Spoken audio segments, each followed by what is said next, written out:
Hello, I am the Pritesh Insu. I am in Aegis Global Academy based 2013, and we are in right now in IIM Indore, and today is the 5th day, almost the last day to study in the IIM Indore. And today we had lecture on marketing management. In this lecture we study about the one book. It is called The End of Marketing as We Know It. In this book, the concept was discussed about 4 P's. 4 P's of marketing is product, price, place and promotion. Then we discuss about acceptability, affordability, ability and awareness.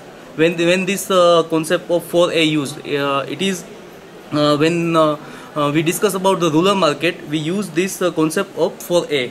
And then we discuss about the customer, cost, convenience and communication. These are the 4 C's. And finally we discuss about validity, value, venue and work. These are the 4 V's. And then we discuss about the value. What is value? If to describe the value, if I want to purchase the pen, suppose I assume that the pen value is 15 rupees. Okay, and I assume that before purchasing, if I went to shop and if I am getting pen by 12 rupees, so 3 rupees is my value addition. So it adds the value to me that this pen giving me more value. Then we discuss about the advertisement. Then what is the advertisement? So advertisement, by advertisement, marketer do the awareness, give the awareness to the customer and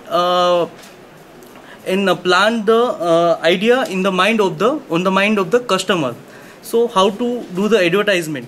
If you giving a advertisement and people like your advertisement and love your advertisement, that is not enough. End of the day, we have to see by giving the advertisement, our sales is increasing or not. If sales is increasing, then we can say that your ad is effective. Otherwise, there is no meaning of ad. Then we discuss about lifetime customer concept, capacities. What we discuss about the capacity, like infrastructure. See, what we see that people are when starting of the business, people do the infrastructure as per they see the peak of the product demand. So what happens? They design the infrastructure as per peak, and it will be remain for some time only. And either other times it will your infrastructure will be remain idle. So you are investing more money. So there is no use. So you to see how can you utilize with minimum infrastructure. How can you give more output? Then we discuss about the strategy, and we discuss about debrief success. And finally we discuss how to define customer expectation. And last we discuss about don't let price to be tiebreaker. What it means, that we have to aware the customer, we have to give customer that what you want to buy, what you to give the what are the features and why customer want to buy your products. So price will remain secondary. So you have to first give the concept of the you have to give the first why customer should buy your product. That is the thing, and that all we learn in this for this book. And that was an excellent experience, and we learned a lot. Thank you, sir. Hi, myself Shivam. Today the second session was on Principle of Management taken by Mr. Patturaja Silvaraj, in which he discussed on the topic of conflict management. He explained that how the conflict plays an important role in an organization, like the main types of conflict, and actually the conflict arises because of individual needs versus organizational needs. Now first he discussed about the levels of conflict. What are the levels of conflict? Such as interpersonal conflict, intrapersonal conflict and intergroup conflict. There are several other types of conflict which he explained.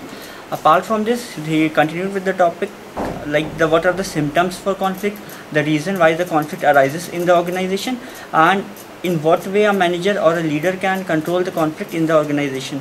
The best way, he told, like such as the reason which he told for conflict was the task interdependence, like a team leader is not distributing the task equally among the members, due to which the conflict arises. The team leader shows favoritism, because of which also conflict arises. So what are the major steps which he can take so that there is no conflict among the team or in an organization?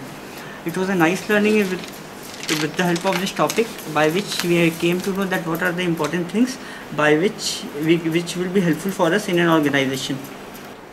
Hello everyone. Today's evening session by Professor Deepayan Datta Chaudhary on the Indian budget was very interesting. In fact, I have been looking at the budget from many years, but I was not able to really understand the budget. In fact, he gave us an overview of how to look at a country's budget. For example, we have two types of accounts when we look at the budget. One is a revenue account and two is a capital account. So he also explained us what are revenue receipts, what are revenue expenditures, and similarly when you come to the capital account, he further classified them into capital receipts and capital expenditure. So he also gave us an overview of how to look at the different aspects in the budget, and how a country's planning commission as well as the financial ministry goes about planning this budget, which is a mammoth process which comes out every year for the country's benefit. Now, as I understood from the professor, the country has been on a deficit budget every year till now, for the reason being the expenditure is more than the income. So he also gave us a comparative study of the previous budgets, which gave us a clear picture of where the country is earning and where the country is spending more. And I also had a doubt in mind that why can't RBI still go ahead and print notes and give it to the government, because RBI is the body which goes about printing the notes. So he has explained beautifully that when RBI just prints notes and sends it across into the country, that really increases the money value, which further increases the inflation. In fact, if I quote an example, there is an African country in which the population spends, the people spend some tens of thousands of dollars for a loaf of bread. So what really happened there? They just started printing the notes and started circulating in the market, which gave us this problem. So he also gave us a situation where the government is in need of money and how it really goes about borrowing it from the RBI, wherein it sells them bonds and raises funds. So to sum it up, we got an overview of what a budget is and how to look at the budget, and what are the different ways in which the government gets money, and also the ways in which the allocation is done. Thank you.